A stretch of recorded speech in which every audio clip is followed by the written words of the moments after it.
فرمایا بیت المقدس آل محمد کے گھروں کا نام ہے، آل محمد کے گھروں کا نام. میرے عزیزوں یہ اللہ کے نور سے خلق ہوا، اللہ کے نور سے خلق، یعنی اللہ الگ ہے اور یہ الگ ہے، اللہ الگ ہے اور یہ الگ ہے، یا اللہ اور یہ ایک ہی ہے، یا علی اللہ ہے اور اللہ علی ہے، اللہ اللہ ہے، علی علی. علی نے خود کہا کہ میں اس کے نور سے خلق ہوا، میں اس کے نور سے خلق ہوا، اس نے مجھے اپنے نور ذات سے خلق. علی نے پوری زندگی اللہ اللہ کیا. اب کوئی علی سے آگے بڑھ کے علی کو یہ بتا رہا کہ یا علی آپ کو تو معلوم ہی نہیں کہ آپ اللہ. اب وہ انکشاف کر رہا ہے علی پر انکشاف ہو رہا ہے. یا علی آپ کو پتہ ہی نہیں آپ تو اللہ ہے. اس لیے کہ علی نے آج تک یہ نہیں کہا کہ میں اللہ. علی نے کہا میں ید اللہ، میں عین اللہ، میں جنب اللہ، میں حسن اللہ، میں وجہ اللہ، میں نور اللہ، میں صراط اللہ، میں حجت اللہ. میں نے خمیر آدم ڈھونڈا، میرے دست سے قدرت پر کائنات. توجہ فرمائیے آپ، تو اس کے نور عظمت سے خلق ہوا. تو یہ ہے علی. تو اب اندازہ لگائیں جو اللہ کے نور عظمت سے خلق ہوا ہو، جو اللہ کے نور ذات سے خلق ہوا ہو. ختم ہو رہی ہے بات. اللہ کا کہنا یہ ہے کہ ان اللہ جمیل یحب الجمال. اللہ حسین ہے. اللہ کتنا حسین ہوگا کوئی اندازہ نہیں لگا سکتا. جہاں اس نے اتنے حسین چہرے خلق کیے وہ خود کتنا حسین ہوگا. نہیں بات میں نے بہت چھوٹی کر دی. جس نے علی کا چہرہ خلق کیا ہے وہ خود کتنا خوبصورت ہوگا.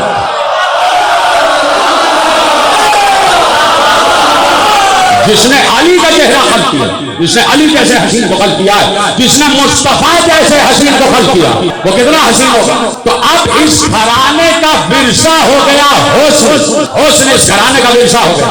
اب اس گھرانے میں جو ہے وہ حسین ہے، جو ہے وہ حسین ہے، جو ہے وہ حسین ہے. یہاں کی خواتین تو باپردہ ہے نا، کوئی دیکھ نہیں سکتا.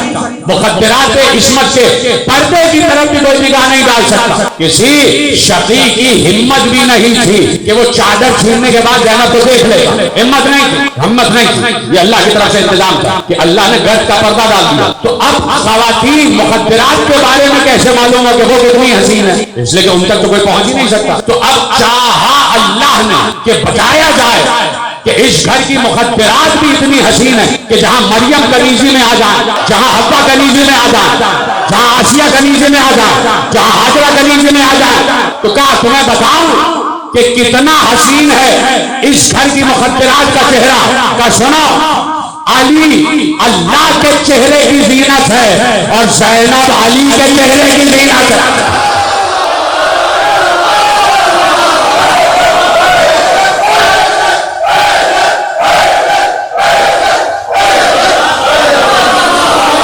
علی اللہ کے چہرے کی زینت اور زینب اب اپنے باپ کی زینت. بس سمجھ لو جو حسن ہے وہ علی کا خاصہ ہے. جو حسن ہے حسن تقسیم ہی یہاں سے ہوتا، حسن تقسیم ہی یہاں سے ہوتا. علی ہے تو وہ حسین، حسن ہے تو وہ حسین، حسین ہے تو وہ حسین. یہ دونوں شہزادے حسن کی معراج ہیں. اب آپ اندازہ کریں کہ بیچ میں محبوب خدا ہے اور بائیں حسن اور حسین ہے. ذرا وہ منظر تو تصور کریں کہ منبر پہ محبوب بیٹھا ہوا ہے.